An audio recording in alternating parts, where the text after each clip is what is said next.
நல்லா பேசிட்டு இருந்த பர்சன் வந்து சடனாக வந்து பேச மாட்டேங்கிறாங்க. உங்களுக்கு கால் பண்ணியிருப்பாங்க, மெசேஜ் பண்ணியிருப்பாங்க, உங்களுக்கு ரொம்ப இம்பார்ட்டன்ட் கொடுத்துருப்பாங்க. சில காரணத்தை சொல்லி உங்களை அவாய்ட் பண்ணுறாங்க. ஆனால் உங்களால் அந்த பர்சன் கிட்ட பேசாமல் இருக்க முடியல. இன்னும் சிலருக்கு வந்து பார்த்தீங்கன்னா காரணத்தை சொல்லாமல் வந்து அவாய்ட் பண்ணுற மாதிரி இருக்குது. ஆனால் உங்களால் அந்த நபர்கிட்ட பேசாமல் இருக்க முடியல. இந்த மாதிரி சுச்சுவேஷனில் நீங்கள் இருந்தீங்க அப்படின்னா இதை நீங்கள் தாராளமாக வந்து பயன்படுத்தலாம். நண்பர்களுக்காக நீங்கள் பயன்படுத்தலாம். ஒன் சைடு லவ்வில் இருக்கிறவங்க இந்த மெத்தடை வந்து பயன்படுத்தலாம். நீங்கள் ரிலேஷன்ஷிப்பில் இருக்கீங்க, உங்கள் ரிலேஷன்ஷிப் வந்து இப்போ பிரேக்கப் ஆகிடுச்சு, அந்த பர்சன் திரும்ப எங்கிட்ட வரணும், என்னுடைய ஞாபகம் அவங்களுக்கு வரணும் அப்படின்னு நீங்கள் நினைக்கிறீங்கன்னா அவங்களுக்காக இதை நீங்கள் பயன்படுத்தலாம். அந்த நபருடைய ஃபோட்டோ உங்களுக்கு தேவைப்படும். கண்டிப்பாக ஃபோட்டோ உங்களுக்கு வேணும். ஃபோட்டோ வந்து பாஸ்போர்ட் சைஸில் இருக்கக்கூடிய ஃபோட்டோ வந்து பார்த்து எடுத்துக்கோங்க. உங்களுக்கு முன்னாடி வந்து ஒரு தீபம் ஏற்றி வச்சுக்கோங்க.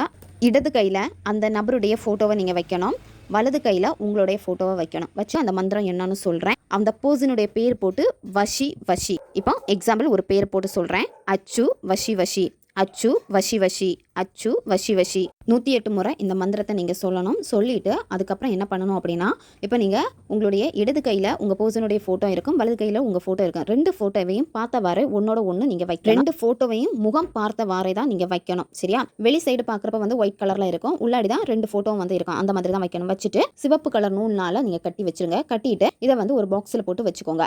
அந்த பாக்ஸில் என்ன பண்ணணும் அப்படின்னா, நீங்கள் 5 ஏலக்காய் எடுத்துக்கோங்க. ஏலக்காய் வந்து பார்த்தீங்கன்னா காய்ந்து போனதாக இருக்கக்கூடாது, க்ரீன் கலரில் இருக்கக்கூடிய ஏலக்காய் தான் பயன்படுத்தணும். அந்த ஏலக்காவை லைட்டாக வந்து இடிச்சு எடுத்துக்கோங்க.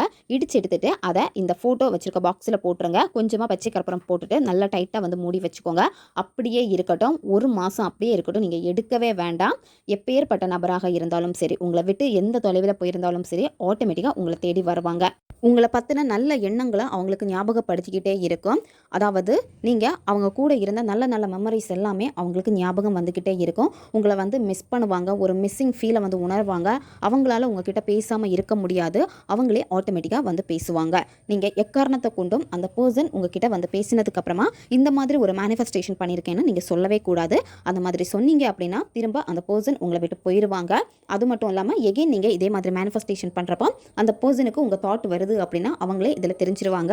இந்த மாதிரி ஏதோ நீங்கள் செய்கிறீங்க அப்படின்னு சொல்லிட்டு அந்த எனர்ஜியை வந்து அவங்களால கட் பண்ண முடியும். அதனால எக்காரணத்தை கொண்டும் அவங்க கிட்ட இதை நீங்கள் சொல்லவே கூடாது. ஒவ்வொரு நாளுமே இந்த பாக்ஸை கையில் எடுத்து வச்சுட்டு 10 மணிலேருந்து 12 மணி இந்த இடைப்பட்ட நேரத்துக்குள்ளாடி இந்த மந்திரத்தை டெய்லி நீங்கள் 108 முறை சொல்லணும். 1 மாதம் கண்டினியூவாக நீங்கள் ஃபாலோ பண்ணணும். ஃபஸ்ட்டு நாள் மட்டும்தான் இந்த முறைகளை நீங்கள் செய்வீங்க. அதுக்கப்புறமா டெய்லி அந்த பாக்ஸை கையில் வச்சுட்டு நீங்கள் அந்த மந்திரம் மட்டும் நீங்கள் சொன்னால் போதும். ஒவ்வொரு நாளுமே நீங்கள் கண்டினியூவாக நீங்கள் சொல்லிக்கிட்டே வரணும். இடையில பெண்கள் தீட்டு சமயத்தில் வந்து பார்த்தீங்கன்னா அந்த டேஸை மட்டும் நீங்கள் விட்டுருங்க. அதுக்கப்புறமா நீங்கள் ஸ்டார்ட் பண்ணுறப்போ ஓல்டு கவுண்டிங்கில் இருந்து கண்டினியூவாக நீங்கள் ஃபாலோ பண்ணிக்கிட்டே வாங்க.